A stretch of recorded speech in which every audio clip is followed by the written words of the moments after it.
Hi friends, global export YouTube চ্যানেলে আরও একটি এক্সপোর্ট রিলেটেড ভিডিওতে আপনাদেরকে স্বাগত।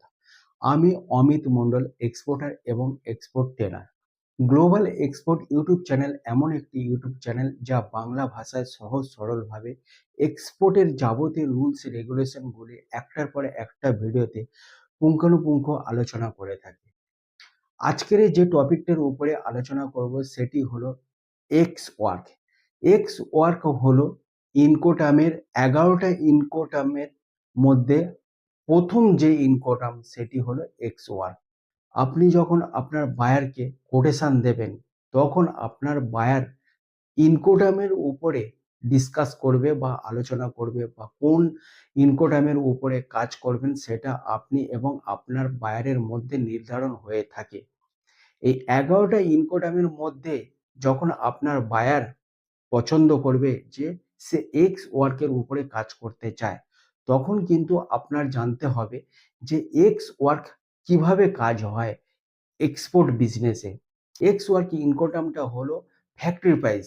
আপনি যদি ম্যানুফ্যাকচারার এক্সপোর্টার হন কিংবা আপনি যদি মার্চেন্ট এক্সপোর্টার হন, তখন আপনার কিন্তু এক্স ওয়ার্ক আপনার বায়ারকে দিতে গেলে এই প্রাইসটা নির্ধারণ করতে হয়, যেটা কিনা আপনার ফ্যাক্টরি প্রাইস।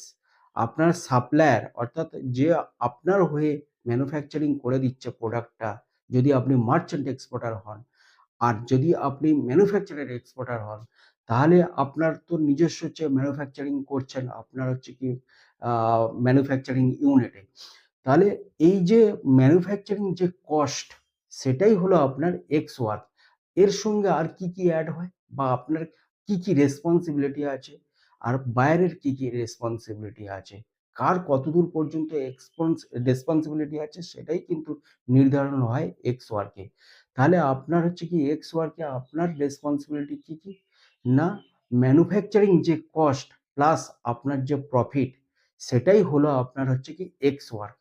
মনে করুন একটা প্রোডাক্টের ম্যানুফ্যাকচারিং কস্ট 100 টাকা, আর আপনার তার উপরে প্রফিট 10% রাখুন, 20% রাখুন, সেটা আপনার উপর ডিপেন্ড করবে আর আপনার বায়ারের উপর ডিপেন্ড করবেন। মনে করুন হচ্ছে 10% প্রফিট রাখলেন, তাহলে ম্যানুফ্যাকচারিং কস্ট 100 আর 10% প্রফিট অর্থাৎ 10 টাকা, 100 টাকা 10 টাকা।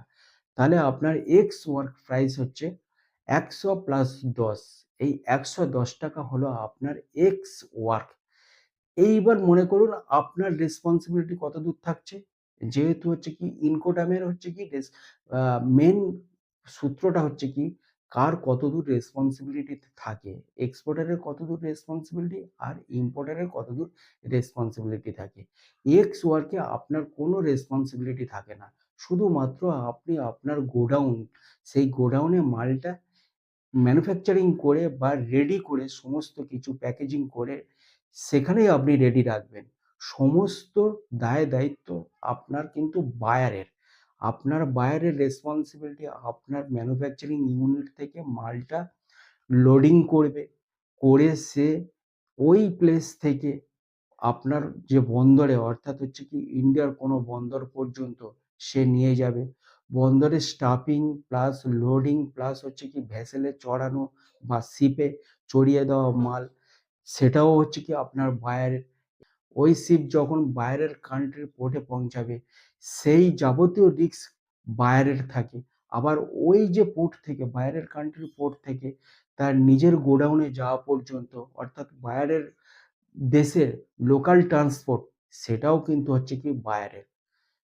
তাহলে এখানে যা যাবতীয় রেসপন্সিবিলিটি কিন্তু বায়ারের থাকে, আপনার কোনো কিছু রেসপন্সিবিলিটি থাকে না, অর্থাৎ এক্সপোর্টারের কোনো রেসপন্সিবিলিটি থাকে না এই এক্স ওয়ার্ক ইনকোটামে। আশা করি এক্স ওয়ার্ক ইনকোটাম কিভাবে এক্সপোর্ট বিজনেসে কাজ হয় আপনারা সম্পূর্ণটা বুঝতে পেরেছেন।